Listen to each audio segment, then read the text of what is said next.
Hi friends, நம்ம TNPSC வெற்றி பயிற்சி சேனலில் இன்றைக்கி தமிழ் ஃப்ரீ டெஸ்ட் பேட்சில் டெஸ்ட் நம்பர் 7 அதுக்கான ஆன்சர் கீ தான் பார்க்க போகிறோம்.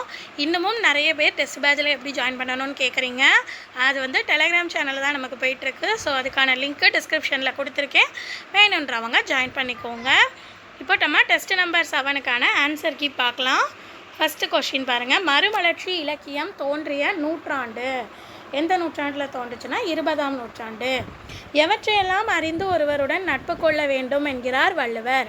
4 ஆப்ஷன் கொடுத்துருக்காங்க. அவருடைய குணம், குடிப்பிறப்பு, குற்றங்கள், குறையாத இயல்புகள். இதில் எதெல்லாம் சரி எதெல்லாம் தப்பு அப்படின்ற மாதிரி கேட்டிருக்காங்க. ஸோ நமக்கு வந்து பார்த்திங்கன்னா 4மே சரி, அதுதான் சரி. அடுத்தது வீரமாமுனிவர் பிறந்த ஆண்டு.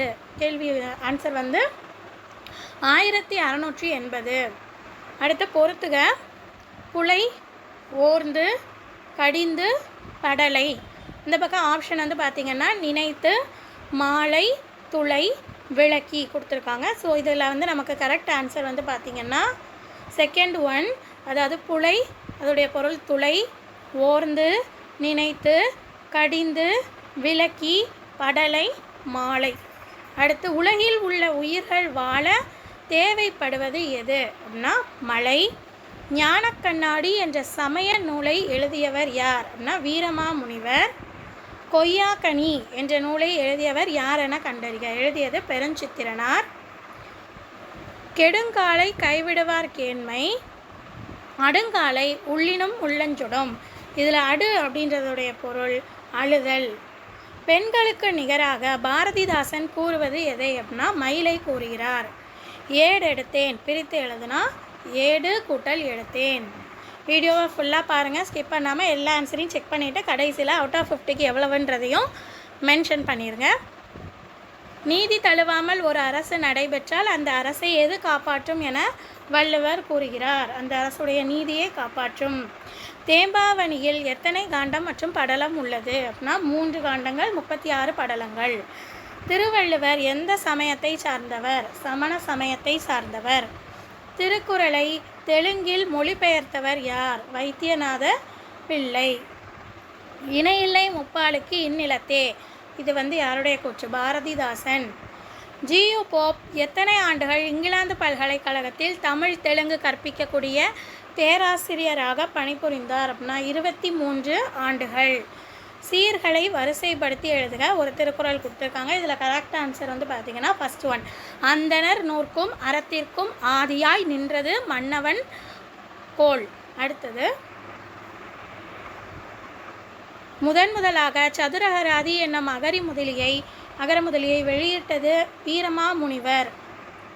அரசின் கடமைகளாக வள்ளுவர் உரைப்பது அந்த குடிமக்களை பாதுகாத்து துணை நிற்பது. 2வது குற்றம் செய்தது யாராயினும் தனக்கு இழுக்கு வரும் என்று கருதி அதற்கேற்றாற்போல் தண்டனை அளிப்பது. ஸோ இதில் எதெல்லாம் சரி எதெல்லாம் தப்புன்னு கேட்டிருக்காங்க. ஃபஸ்ட்டு ஒன் கரெக்டாக, குடிமக்களை பாதுகாத்து துணை நிற்கணும், அதுதான் ஒரு அரசுடைய கடமை. 2வது இதை கொடுத்துருக்காது பாருங்கள். குற்றம் செய்தது யாராயினும், யார் தப்பு செஞ்சாலும் சரி அதனால் தனக்கு இழுக்கு வரும் என்று கருதி அதுக்கு ஏற்றால் போல் தண்டனை கொடுக்கணுமா? அப்படியே வரும் கிடையாது.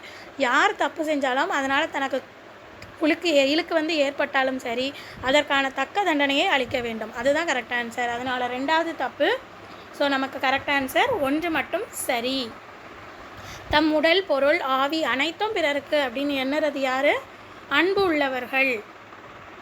பொறுத்துக்க பாருங்கள். பருதி, கதிரவன். இது வந்து உங்களுக்கு கரெக்டாக கொடுத்துருக்காங்க, மேட்சிங்காக கரெக்டாக ஆன்சர் கொடுத்துருக்காங்க. பருதி, கதிரவன், நவிழல், கேட்டல், யாண்டும், எங்கேயும், தணல், நெருப்பு. ஸோ இதில் எதெல்லாம் கரெக்டு எதெல்லாம் தப்புன்னு கேட்டிருக்காங்க பாருங்கள். First one correct. பருதினா கதிரவன், ஓகே கரெக்டு. நவிழல் அப்படின்னா என்றது சொல்லுறது, ஆனால் இங்கே கேட்டல்னு கொடுத்துருக்காங்க, அப்போ அது தவறு. செகண்ட் ஒன் தவறு. அடுத்தது யாண்டும் அப்படின்னா எப்பொழுதும்ன்றது பொருள், இங்கே எங்கேயும் கொடுத்துருக்காங்க, அப்போ அதுவும் தவறு. தணல்ன்றது நெருப்பு, அப்போ நமக்கு கரெக்ட் ஆன்சர் செகண்ட் ஒன். 2, 3 தவறு. அடுத்தது வில்வாள், அதோடைய இலக்கண குறிப்பு கேட்டிருக்காங்க. உண்மை தொகை. பாரதிதாசன் பல்கலைக்கழகம் எங்கு அமைந்துள்ளது? திருச்சியில் இருக்குது. யாரிடத்தில் செல்வம் நிலைக்காது என வள்ளுவர் கூறுகிறார்? பொறாமை உள்ளவரிடத்தில் செல்வம் நிலைக்காது. தலை, அதோடைய பொருள் செடி. பொறுத்துக பாருங்கள். இன்மை, மடவார், நிறை, இகழ்வார். இந்த பக்கம் ஆன்சரில் வந்து இழிவுபடுத்துவோர் சால்பு, அறிவற்றவர் வறுமை. பொருள் வச்சு கொடுத்துருக்காங்க. ஸோ இதுக்கு கரெக்ட் ஆன்சர் வந்து பார்த்திங்கன்னா தேர்டு ஒன். இன்மை, வறுமை, மடவார், அறிவற்றவர், நிறை, சால்பு, இகழ்வார், இழிவுபடுத்துபவர். அடுத்து பாரதிதாசன் பயின்ற மொழிகளில் தவறானதை சுட்டுக. தவறானது வந்து தெலுங்கு மட்டும் வராது. கண்ணோடாது பிரித்து எழுதுக. கண் கூட்டல் ஓடாது. ஊக்கமில்லாதவர் மக்கள் வடிவம் பெற்றிருந்தாலும் எவ்வாறு கருதப்படுவர் என வள்ளுவர் கூறுகிறார்? மரமாக கருதப்படுவர். ஒரு அரசின் எது அறவோர் நூல்களுக்கும் அறவழி செயல்களுக்கும் அடிப்படையாக அமையும் அப்படின்னு வள்ளுவர் சொல்கிறாருன்னா அந்த அரசனுடைய செங்கோன்மை. வல்லுருவம் பிரித்து எழுதுகன்னு கேட்டிருக்காங்க. வன்மை கூட்டல் உருவம். வீடியோ பார்க்கும்போது ஸ்கிப் பண்ணாமல் எல்லா கொஷினுக்கும் ஆன்சரை கரெக்டாக செக் பண்ணிக்கோங்க. கடைசியில் ஆன்சர் செக் பண்ணிவிட்டு அவுட் ஆஃப் 50க்கு எவ்வளோ மார்க்குன்றதை மென்ஷன் பண்ணுங்கள். எத்தனை பேர் வந்து 50 அவுட் ஆஃப் 50 வாங்குறீங்கன்றதையும் பார்க்கலாம். அடுத்தது தேசம் உடுத்திய நூலாடை என கவிஞர் தாராபாரதி குறிப்பிடக்கூடிய நூல் திருக்குறள். இஸ்மத் சந்நியாசி அப்படின்ற பாரசீக சொல்லினுடைய பொருள் என்ன? தூய துறவி. அடுத்த பொறுத்துக தமிழுக்கு தொண்டாற்றியவர்கள் அதை வச்சு கேட்டிருக்காங்க. சமுதாய புரட்சி, பேச்சுக்கலை, சிறுகதை, தனித்தமிழ், பொது உடைமை. இங்கே ஆப்ஷனில் மறைமலையடிகள், பாரதிதாசன், அண்ணா, புதுமை பித்தன், திருவிக்க. இதுக்கு கரெக்டாக ஆன்சர் வந்து பார்த்திங்கன்னா ஃபஸ்ட்டு ஒன். சமுதாய புரட்சி பாரதிதாசன், பேச்சுக்கலை அண்ணா, சிறுகதை புதுமை பித்தன், தனித்தமிழ் மறைமலையடிகள், பொது உடைமை திருவிக்க. அடுத்தது மறுவுக மாசற்றார். இது வந்து திருக்குறள். கேண்மை ஒன்றைத்தும். அந்த கேண்மை 2 சுழியின், அது நல்லா 3 சுழியின், அது நல்லா பார்த்துக்கோங்க. கேண்மை ஒன்றைத்தும். அடுத்தது யாருடைய நட்பை விலை கொடுத்தாவது விட்டுவிட வேண்டும் என்று வள்ளுவர் கூறுகிறார்னா மனதில் மாசு உள்ளவருடைய நட்பை விலை கொடுத்தாவது விட்டுவிட வேண்டும். அடுத்த கூற்று வண்டு. பாரதிதாசன் பாரதியாரின் மீது கொண்ட பற்றின் காரணமாக தன்னுடைய பெயரை வந்து பாரதிதாசன் அப்படின்னு மாற்றிக்கொண்டார் கொடுத்துருக்காங்க. இது கூற்று சரி. அடுத்தது 2வது கூற்று பாருங்கள். பாரதிதாசன் தன்னுடைய கவிதைகளில் பெண் கல்வி என்ற கருத்தை மட்டும் உள்வாங்கி பாடுகிறார். இதை பார்த்தோன்னா நிறைய பேர் கரெக்டுன்னு போட்டுருவீங்க. இதில் பெண் கல்வி என்ற கருத்தை உள்வாங்கி பாடுகிறார்னு கொடுத்துருந்தா கூட கரெக்டு. ஆனால் இவங்க என்ன கொடுத்துருக்காங்க? பெண் கல்வி என்ற கருத்தை மட்டும்னு கொடுத்துருக்காங்க. மட்டம்னு கொடுத்துருக்காங்க. மட்டும். ஓகேவா? மட்டும். அப்போது நமக்கு ஆன்சரில் வந்து 2 வரணும். பெண் கல்வி, கைம்பெண் மறுமணம் 2 கருத்தையும் உள்வாங்கி பாடுவார். அப்போ இங்கே பெண் கல்வி மட்டும்னு கொடுத்துருக்கிறதுனால கூற்று 1 மட்டும்தான் சரி, கூற்று 2 தவறு. அடுத்தது மறுவு. அதோடைய பொருள் வந்து தழுவு. எப்படிப்பட்ட அரசு தானே கெட்டொழிந்து விடும் என வள்ளுவர் கூறுகிறார் அப்படின்னா ஆடம்பரமாகவும் ஆராய்ந்து நீதி வழங்காமலும் இருக்கக்கூடிய அரசு. குடிப்பிறந்து தன்கண் பழிநாணுவானை கொடுத்தும் கொளல் வேண்டும் நட்பு. திருக்குறள். சொல்லின் செல்வர் என இலக்கியத்தில் போற்றப்படுபவர் யார் அப்படின்னா ராபி சேது பிள்ளை. கீழ்கண்ட கூற்றுகளில் பாரதிதாசனிடம் தொடர்பில்லாத நூல் எது? அவருடைய நூல் எது கிடையாதுன்னா மலரும் மாலையும். பெண்ணெனில் பேதை என்ற எண்ணம் இந்த நாட்டில் இருக்கும் வரை உருப்படல் என்பது சரிப்படாது. இந்த பாடலை இயற்றியது பாரதிதாசன். அடுத்த பொறுத்துக கொடுத்துருக்காங்க. விளைவுக்கு, அறிவுக்கு, இளமைக்கு, புலவர்க்கு. ஆப்ஷனில் வேல், பால், வேல், நீர்த்தோல். கரெக்ட் ஆன்சர் வந்து பார்த்திங்கன்னா 4th ஒன். விளைவுக்கு நீர், அறிவுக்கு தோல், இளமைக்கு பால், புலவருக்கு வேல்.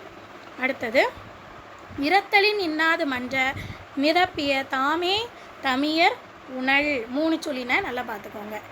வினாதல் வினாயை விடுத்தல் என்றிவ கடனா கொளினே மடனணி இகக்கும. வாதம். இந்த வாதம் பற்றி கூறக்கூடிய நூல் ஆன்சர் வந்து நன்னூல். ஒரு நாட்டின் குடிமக்கள் வாழ எது தேவைப்படுகிறது? நல்ல ஆட்சி தேவைப்படுகிறது. கேண்மை பொருள் தருக. நட்பு. ஆறுமுக நாவலர் படைத்த இலக்கண நூல்களில் தவறானதை சுட்டுக.